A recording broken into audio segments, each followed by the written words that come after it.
السلام علیکم اسٹوڈنٹس، آج کی ویڈیو میں ہم دیکھیں گے سفر نامہ اور سفر نامے کا تعارف اور اس کا آغاز و ارتقاء۔ تو مزید دوسری اصناف نثر یا نظم کے لیے ڈسکرپشن میں موجود لنک پر کلک کریں اور دوسری اصناف نثر یا نظم ملاحظہ کریں۔ تو چلیں آج کی ویڈیو سٹارٹ کرتے ہیں۔ سفر نامہ۔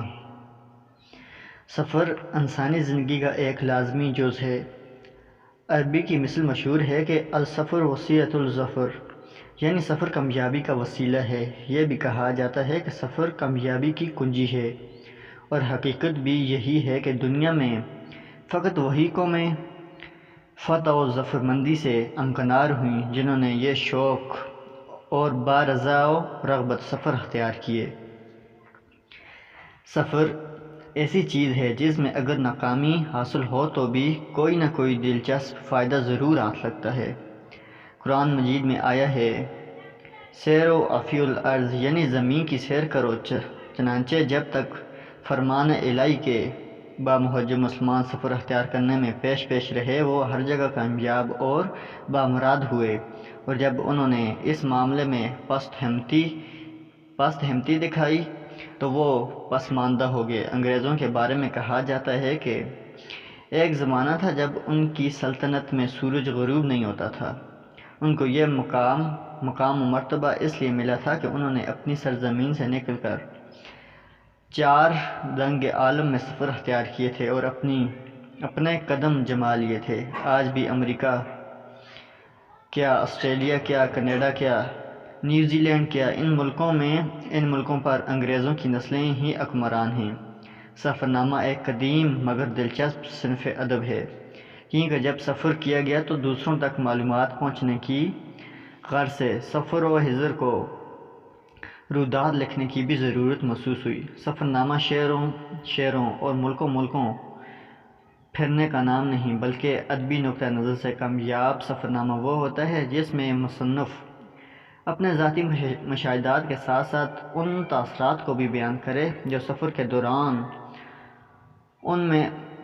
میں اس کے دل میں پیدا ہوئے۔ اس ضمن میں مصنف تخیل سے بھی کام لے سکتا ہے اور تاریخ کے اوراق کی مدد سے بھی حقیقت پیدا کر سکتا ہے۔ سفر نامے کا انداز بیان سادہ اور رواں دواں ہونا چاہیے۔ ایک اچھا سفر نامہ جہاں ماری معلومات میں اضافہ کرتا ہے، وہاں زبان و ادب میں بھی اضافے کا باعث بنتا ہے۔ جب سفر ناموں کا ذکر کیا جاتا ہے تو ابن بطوطہ اور کولمبس کے نام ذہن میں ضرور آتے ہیں۔ مولانا حالی نے مسلمانوں کی عظمت رفتہ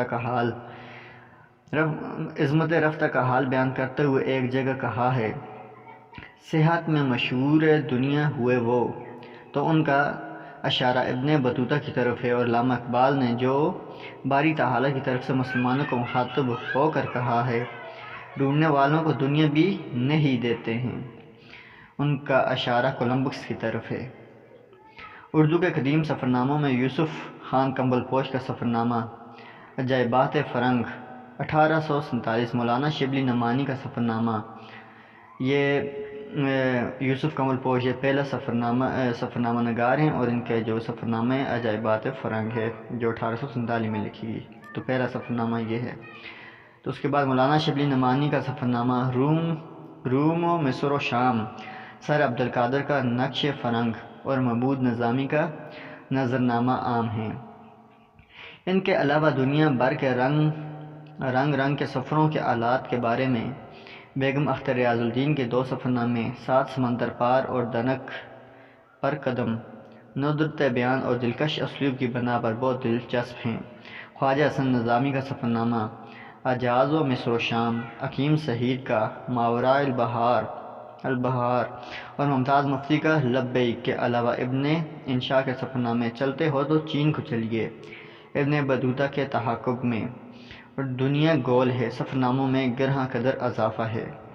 ان سفر ناموں کے علاوہ شیخ منظور الہی کا سفر نامہ، در دلکشاں،